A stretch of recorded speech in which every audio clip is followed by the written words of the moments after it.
Y ya está con nosotros nuestro invitado, el economista Alejandro Indacochea. Buenas noches, Alejandro. Gusto tenerte como siempre en el programa. Buenas noches, Oscar. Gracias por la invitación a Tierra Adentro. Teníamos que conversar contigo porque a la gente le gusta mucho cuando te invitamos por lo didáctico que eres además y nos permites entender a todos esto de la economía, pero de manera clara y directa. Empiezo con el primer tema. El ministro de Economía y Finanzas, Alex Contreras, afirmó, Dixit, el Ejecutivo ha preparado un paquete de medidas que responden a las necesidades de corto, mediano y largo plazo, que a la par busca restaurar la confianza, dice, y dinamizar la economía. ¿Cuáles son tus primeros comentarios? Mira, mi primer comentario es que son ingeniosos para crear los nombres, ¿no? El anterior era el programa Punche Perú, ahora creciendo, ¿no? Van creando unidos, ¿no? Claro. Este programa primero corrige los problemas que había en Punche Perú. Punche Perú no tenía sentido porque era reparto de bonos y gastos públicos negociados con el Congreso. Espero que eso haya quedado atrás. Mirando lo que ha presentado el ministro, gran parte de las medidas van en la dirección de reactivar la cadena, que no se frene la cadena productiva. Para lo cual hay un otorgamiento de crédito más o menos de 15.000 millones de soles. Vale la pena comentar que con el COVID reactiva era 4 veces más. Este crédito, está bien, tiene como objetivo, digamos, agilizar, ¿no? Fortalecer, digamos, a las pequeñas empresas.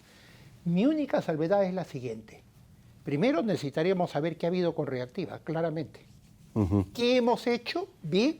¿Qué correctivos hay que llevar a cabo? ¿Por qué? Porque lo que me preocuparía es que ese dinero lo reciban las entidades financieras, lo usen para sanear cartera morosa y lo dejen al Estado con una deuda y no se cumple el objetivo. Como cuando una persona se hace un préstamo para pagar otro préstamo o la tarjeta. En términos y nos estamos mintiendo y no reactiva, ¿eso te preocupa? Exactamente. Me debe 50.000 como entidad y te tengo en cartera morosa. Te doy 20.000 adicional, saneo mi cartera de 70.000 y no contribuyo porque sé que no me van a pagar los 70.000. Entonces, este crédito tiene que ser muy bien dosificado. No es un tema de decir con buena intención para todos y vamos a reactivar. Este es dinero de todos, porque si no se paga, es dinero del consumidor común y corriente. El Plan Unidos aspira, entre otras cosas, a acelerar, han dicho, la ejecución de 7 proyectos mineros por alrededor de 4.646 millones de dólares de inversión que se espera inicien entre el 23 y el 25. ¿Lo ves esto posible? ¿Es factible o te suena un poco a canto de sirena? Mira, es una simple declaratoria. ¿Ya? Yo creo que realmente... Porque no depende, dices tú, es inversión del Estado. ¿A eso te refieres? No depende, eso es inversión del Estado. Y eso me preocupa. Vamos al otro punto. Van a reactivar una serie de proyectos. Pero si no caminan los proyectos como Chávez Mochic, están anunciando que lo van a hacer el Estado. La capacidad real de llevar a cabo, lo estamos viendo, el Estado, este tipo de proyectos, eso me preocupa. Claro. Petroperú está ausente. Petroperú tiene una deuda que es 4 veces su patrimonio y está ausente, no está señalado, simplemente se va a seguir dando recursos. En general no han hablado para nada del sector hidrocarburos, ni han mencionado a Petroperú que va a entrar al upstream, pero tampoco han hablado de cómo impulsar la reactivación petrolera, que es una posibilidad real, porque y de eso estamos informando aquí en el programa. Estuvo aquí el otro día el CEO de Upland Oil and Gas. O sea, hay un ánimo tremendo en el sector, pero ni una mención. Está ausente, no tienen una estrategia, no tienen un armado. Yo diría que el sector en cierta forma no tiene esa brújula de orientación porque Petroperú no se sabe qué va a suceder. Entonces, como no hay un rumbo definido para Petroperú, si va a tomar lotes, no va a tomar lotes, lo va a explotar, cuando viene a la refinería, no quieren tratar el tema. Pero ahí hay que traer una política petrolera. Claro, hay que decir algo. Una definición, un rumbo a largo plazo sobre ello. Claro, sientes que hay un mutis en eso, claro. Se agilizan algunos proyectos en ventanilla única, el silencio administrativo. Acá hay que comentar lo siguiente, hay mucho de esto que ya se ha hablado tiempo atrás. Sí, claro, sí. ¿Ya? Esa licencia en la fase de exploración para minería no la veo. Si en la fase de exploración recién voy a ver si hay o no hay recursos, ¿qué sentido tiene tener licencia en esa etapa? Claro. Hablabas de la consulta previa, que es una discusión permanente en el sector. ¿Para qué la consulta previa cuando ni siquiera hecho exploración. No sabemos si hay algo debajo de la tierra. Nada, de repente. Y a eso, por ejemplo, cosas como que es un absurdo que te comentaba antes de salir al aire, que las empresas tienen su estudio de impacto ambiental, las empresas mineras, que es como tener pues un edificio, ya, y te dan permisos y todo. Y después quieres cambiar la sala, la quieres modificar. Dicen, bueno, haz otro estudio de impacto ambiental de tu propio edificio. Es decir, no tiene sentido porque lo único que haces es frenar la inversión y además ya le diste tu licencia, no la regalás. O sea, me parece, y ahí quería preguntarte, que hay algunas cosas que suenan bien, pero que como que no aterrizan. Mira, la viabilidad práctica en muchos casos, pongamos en construcción, las licencias, todo el otorgamiento de permisos queda en manos de los gobiernos locales y regionales. Si acá en Lima tenemos una inversión en La Molina de 40 millones de dólares paralizada, ¿qué esperamos al interior del país? Sí. Entonces, ¿Sigue paralizada? Sigue paralizada, sí. El lío del alcalde con La Molina, yo creí que se había solucionado. No está solucionado. Eso es terrible. Si eso es en Lima, es en La Molina, ¿qué esperamos en el interior del país? Entonces me temo que muchas de estas medidas, ya se ha hablado ventanilla única, silencio administrativo, que tomen decisiones los gobiernos locales y regionales, la viabilidad práctica es bien limitada. Ahora, el gobierno anuncia también un shock, así la llamaba, un shock de inversiones adjudicando en el 2004 hasta 40 proyectos bajo la modalidad de asociación pública-privada, la famosa APP, que no es un partido político por si acaso, y proyectos en activos por casi 8.000 millones de dólares. Están hablando de números grandes, ¿ah? Entre ellos se encuentran el anillo vial periférico, el parque industrial de Ancón y la carretera longitudinal de la Sierra Tramo 4, entre otros. Mientras que en el periodo 25-26 se viene considerando un portafolio de casi 7.000 millones de dólares en adjudicaciones, ¿no? ¿Tú crees en este shock de inversiones? Ojalá se haga. Yo creo que sí, la sugerencia es que el gobierno debe hacer 3 o 4 proyectos emblemáticos ya. Chavimochic, Majesiguas, llevar a cabo el anillo vial y la salida del aeropuerto, carretera central. Hay proyectos para hacerlo, pero ¿cuál es la capacidad real de ejecución? Sí. Ahora, vale la pena comentarte que con todo lo que me estás señalando, sí, esto es corto plazo. Esto es en gran parte gasto público, pero no hay inversión privada. Realmente la manera de crecer. ¿Y por qué crees? Bueno, una explicación es que este año efectivamente no crecemos. Vamos al final a hablar también con José González de Estados Unidos porque se ha frenado el crecimiento definitivamente de China y eso tiene impacto. Pero internamente, ¿por qué? Eso escapa al Ministerio de Economía y Finanzas, dándole la justa dimensión. La limitante para que no existe inversión. Este año, según el Banco Central, la inversión privada va a caer en 3.1%. Y no se ve visos que esto cambie por 2 factores. Estabilidad política e inseguridad ciudadana. Mientras sigamos con esta situación inestable, donde un Congreso cree que tiene la última palabra, viola la estabilidad jurídica, lo que significan las leyes. Y se quiere tumbar a la Junta Nacional de Justicia. Y dicen que ellos tienen la última palabra. Mi pregunta es, ¿dónde han estudiado Derecho muchos de estos congresistas? Claro. ¿No entienden lo que es el statu quo, el orden legal en el país? Claro. Porque la próxima se va sobre el Banco Central. Claro. ¿Ya? Decisiones como la SUNEDU, decisiones como la de los taxis informales, decisiones como incorporar 15.000 maestros, simplemente hay un silencio que yo diría hasta cómplice de parte del gobierno. Entonces el gobierno tiene que tomar decisiones. Pero estás pidiendo, no podemos seguir. Pero estás pidiendo, coincido contigo, pero estás pidiendo bastante. ¿Bastante por qué? Estamos hablando de un gobierno que es posiblemente el más frágil de los últimos 50 años. El único gobierno y la única presidente que no tiene parlamentarios, que no tiene partido. Recordemos que fue expulsada de Perú Libre. O sea, ni siquiera la nomenclatura de Perú Libre la protege. No tiene a nadie. La odiaba Cerrón, el prófugo de la justicia, por si acaso, hasta ahora no lo pescan. Entonces, ese lado no veo cómo poder darle esa estabilidad y cómo se pueda poner frente a un Congreso. La presidenta no tiene el alcance, está con hermanos, hermanas, con un repertorio, enamorada de los viajes, ignora lo que sucede en el país, regresa de un viaje afuera del exterior y señala que va a comprar un avión y no tenemos patrulleros. Me olvidaba lo siguiente. Sí. En el plan que mencionaba el ministro, a mí me preocupa el fenómeno del niño. Sí, claro. Porque hoy en día ya la discusión es 100% que sea un niño grave o un niño moderado. Pero tenemos que afrontar el niño. Dos cosas concretas. Primero, no hay un organismo central responsable. No se ha creado. Estás hablando de reconstrucción con cambios, Sí. estás hablando del Ministerio de Agricultura, estás hablando Se ha creado del Ministerio de Guerra. el ente este de infraestructura, pero que no ¿Quién es el responde a responsable? este fenómeno.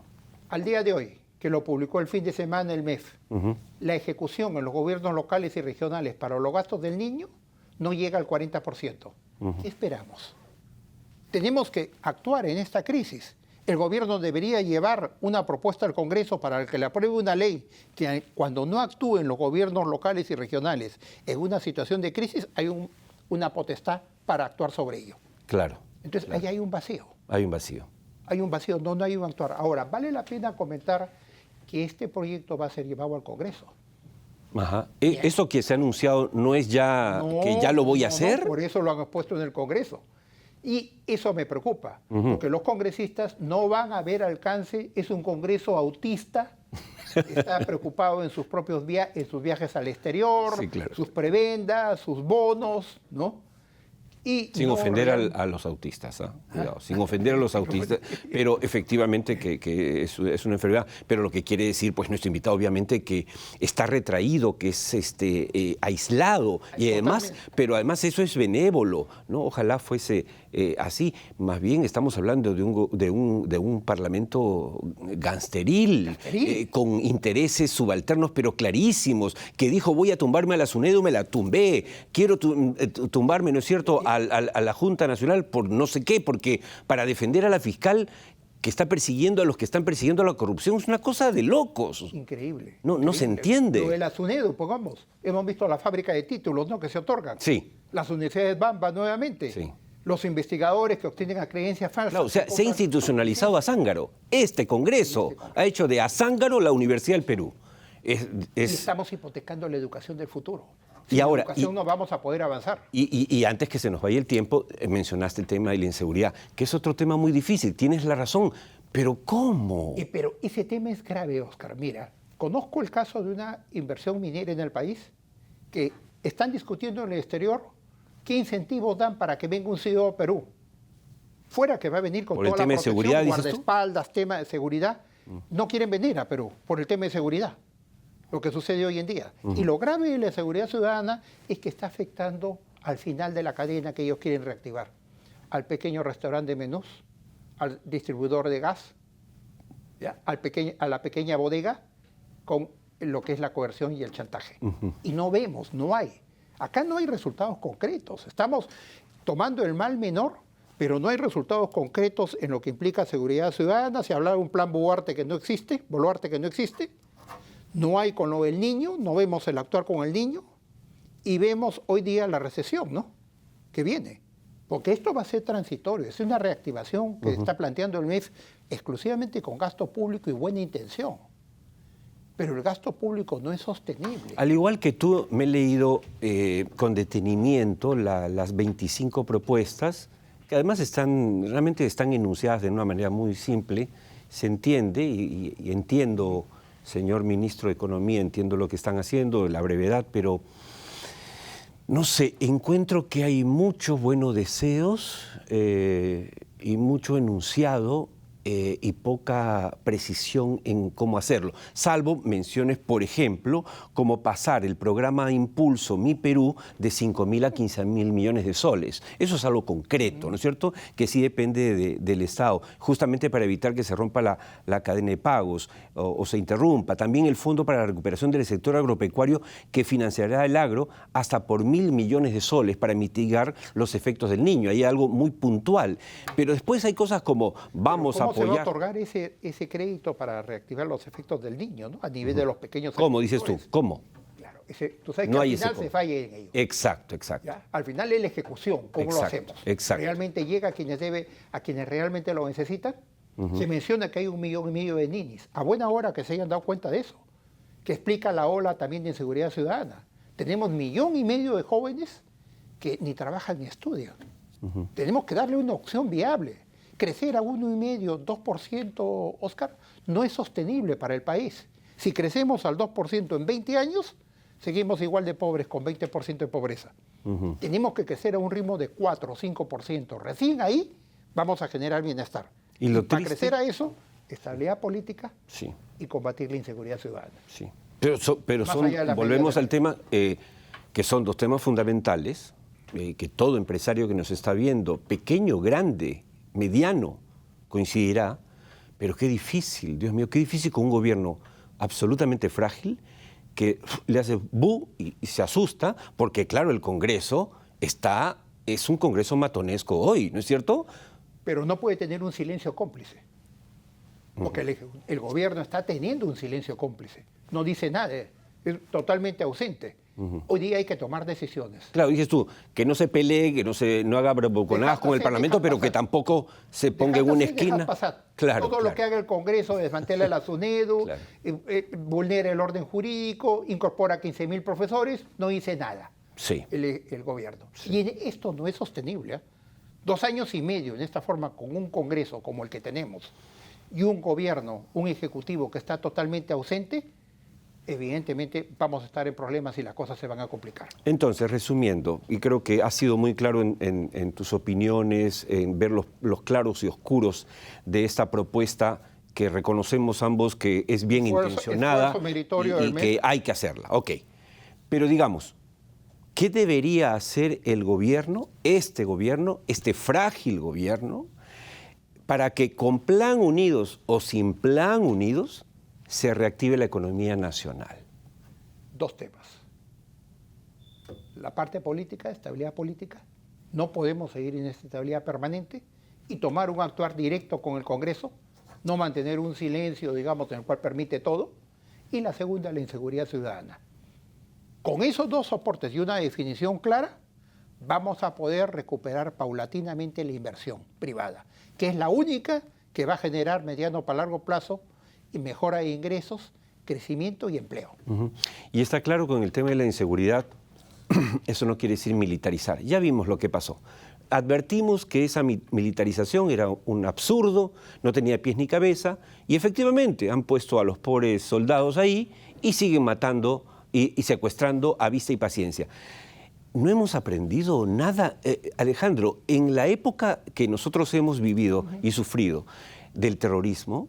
Habían 2 tipos de enfrentamiento. El armado, que cobró vidas y que, claro, violaba los derechos humanos, ya sabemos cómo terminó eso, y la otra, la inteligencia. ¿Por qué no se crea una DIRCOTE, se fortalece una DIRCOTE, digamos, pero para desactivar, desmembrar a estas mafias de delincuentes? O sea, eso se puede hacer. La policía puede ser. Me hubiese gustado que en estas medidas estuviese una referida a eso. Mira, algo tan simple como obligar a que tengan QR todos los motorizados, todos los motociclistas, y con placa adelante y placa atrás. Exacto. Y aquella que en un plazo de 15 concreto días no se identifique, claro, va a... Si estamos llenos de cámaras, por supuesto, no tienes que pararlo, simplemente están escaneados. Serenazgo, no, yo no lo veo. Yo no veo, serenazgo es algo disuasivo, sí, claro, pero no tiene que actuar directo.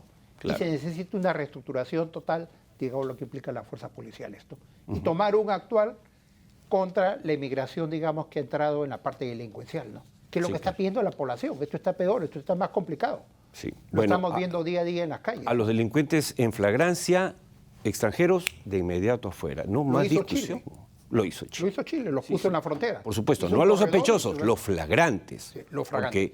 Porque hay que salvar que, por supuesto, hay gente competente. Por supuesto, a la gran mayoría venezolanos, por supuesto. Bienvenidos. Claro, médicos, sí.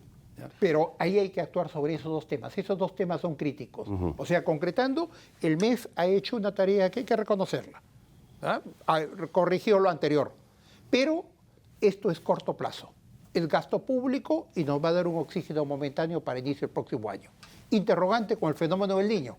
Porque viene un niño complicado y ya en la Sociedad de Industrias pedía que saquemos las balas de plata. No vaya a ser que se nos agoten las balas de plata y tengamos que sacar las balas de fogueo ya. De acuerdo. Porque ya no haya munición al final, ¿no?